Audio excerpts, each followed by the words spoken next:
Bismillahirrahmanirrahim. Assalamualaikum warahmatullahi wabarakatuh. Hi, my name is Syafina and I'm student from English Language Department 2020. In this video, I will explain about research methodology and technique. Without any further ado, let's start it. Okay, Chapter 1, Research. What is research? Research is an essential and powerful tool in leading man toward progress. According to W.S. Monroe's, research may be defined as a method of studying problems whose solutions are to be delivered partly or wholly from the fact. And according to Redman and Murray, research is systematic effort to gain new knowledge. Word research is comprises from two words, re and search. Research. It means search again.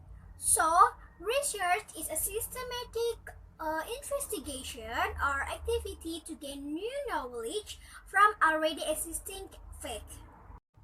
Next is the purpose of research. There are three purposes of research. The first is to gain familiarity with a phenomenon or to achieve new insight into it. The second is to portray accurately the characteristics of a particular individual, situation, or group. And the last is to determine the frequency with which something occurs or with which it is associated with something else.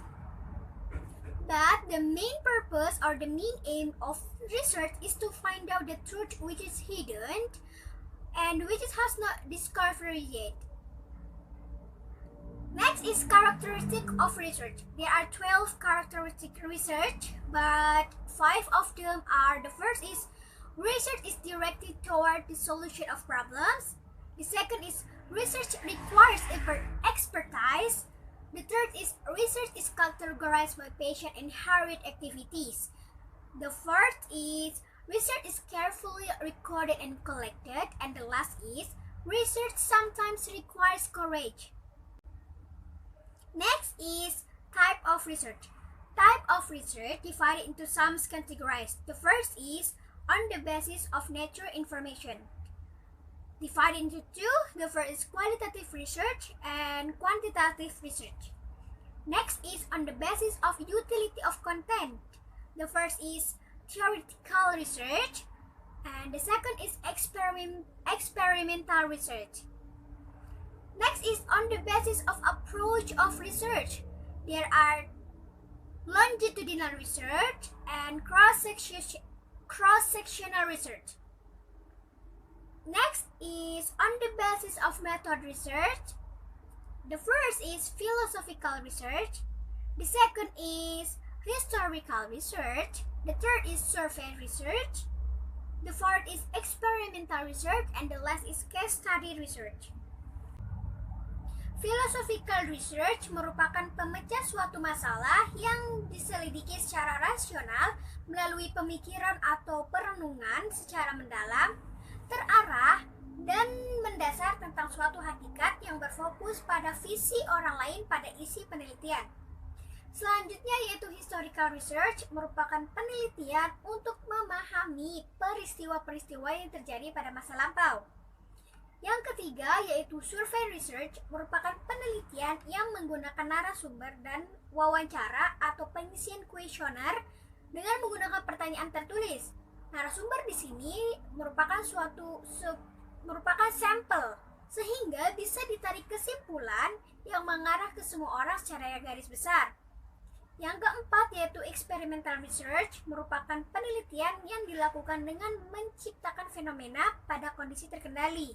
Dan yang terakhir adalah case study research, merupakan penelitian yang bersifat mendalam dengan penekanan pada kasus-kasus yang spesifik yang terjadi pada satu rentang waktu. Okay, next chapter is chapter 8, Tools of Data Collection. A researchers requires many data, gathering tools and technique. Tools may vary in complexity, design, interpretation, and administration. Different tools used for data collection may be: the first is questionnaire, the second is interview, the third is schedule, the fourth is observation technique, and the last is rating scale. Number 1 is questionnaire.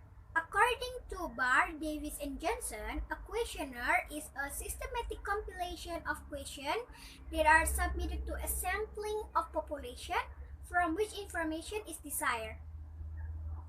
Characteristic of a good questionnaire. There are 5 characteristics of a good questionnaire. The first is it deals with an important or significant topic. The second is it is as short as possible, only long enough to get an essential data. The third is it attractive in appearance, neatly arranged, and clearly duplicated or printed. The fourth is directions are clear and complete, important terms are clarified. And the last is the questions are objective with no clues, hint, or suggestion. Merit of questionnaire method or advantages of questionnaire method. The first is it's very economical. The second is it's saving times process. The third is it's covered the research in a wide area. The fourth is it's very suitable for special types of responses. And the last is it's the most reliable in special cases. But the disadvantages of the merit of questionnaire method, the first is through this we got only limited responses. Number 2, lack of personal contact. Next is greater possibility of wrong answer. The fourth is sometimes answer may be illegible, and the last is it may be useless in many problems. Number 2 is interview. According to W.G. Goody and Picky Head, interviewing is fundamentally a process of social interaction. Perbedaan antara interview dan questionnaire, kalau interview kita dilakukan atau mendapatkan informasi secara langsung, sedangkan questionnaire itu kita mendapat informasinya secara tidak langsung.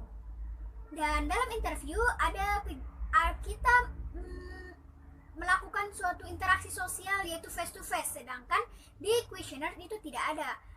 Selanjutnya itu perbedaannya yang lainnya itu kalau di interview kita mendapatkan informasi secara tertulis maupun tidak tertulis, sedangkan pada questionnaire hanya mendapatkan informasi secara tertulis saja. Selanjutnya yaitu characteristic of interview. There are 9 characteristics of interview.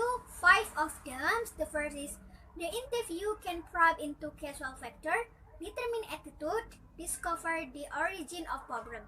The second is it helps the investigator to gain impression on the person concerned.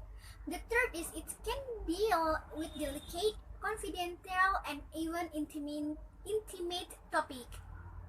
The fourth is sensory, frankness, truthful, and insight of the interviewee can be better judged through the cross-questioning. And the last is it gives no chance for respondent to modify his early answer. Number 3 is schedule. When a researcher is using a set of questionnaires for interview purpose is known as schedules. According to W.G. Goody and Picky Head, schedule is the name usually applied to a set of questions which are asked and filled by an interviewer in a face-to-face situation with another. Point to be kept in the mind while designing schedule. The first is interviewers should not frame long, complex, defective question. The second is unrelated and unnecessary questions should not be asked. The third is its question should be simple, clear, and relevant to the topic. And the last is question be suitable to respondents' intelligence level.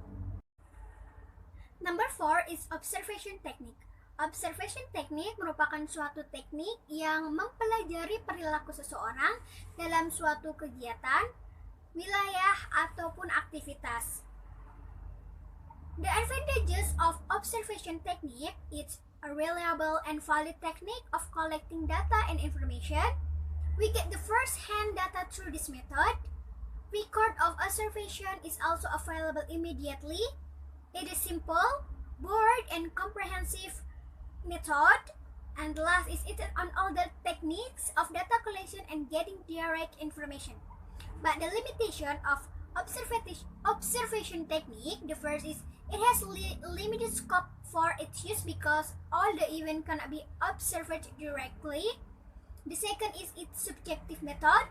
The third is its very time-consuming process. The fourth is costly, so energy-consuming also. And the last is in the case convert behavior which cannot be observed is not useful. Maksudnya yaitu batasannya seperti terbatas, wilayahnya terbatas, atau karena tidak semua bisa diobservasi atau bisa dipelajari. Yang kedua itu menghabiskan banyak waktu atau time consuming. Kita membutuhkan tenaga, membutuhkan waktu, dan juga membutuhkan biaya. Serta jika kita ingin mempelajari suatu behavior atau perilaku seseorang, itu sedikit sulit atau tidak bisa diobservasi, sehingga itu akan menjadi sangat tidak berguna. The last or number 5 is rating scale. Rating adalah istilah yang digunakan untuk menyampaikan atau menyatakan penilaian atau opini tentang beberapa situasi, objek, atau karakter. In rating scale, data are collected by verbal behavior, facial expression, personal document, emotion, thought, and perception. Next is activity involved in data collection. The first is access to data, yaitu kegiatan di mana bagaimana cara kita untuk mendapatkan data tersebut. The second is educate standard. The researcher should demonstrate that his data were properly collected. Peneliti harus menunjukkan bahwa datanya dikumpulkan dengan benar. The last is data organization. Pada tahap ini, metode apapun yang digunakan untuk data akan diperlukan. Bagaimana cara kita mengorganisasi data tersebut? I think that's all for me. Thank you for your nice attention. Maaf bila ada salah-salah kata. Wassalamualaikum warahmatullahi wabarakatuh.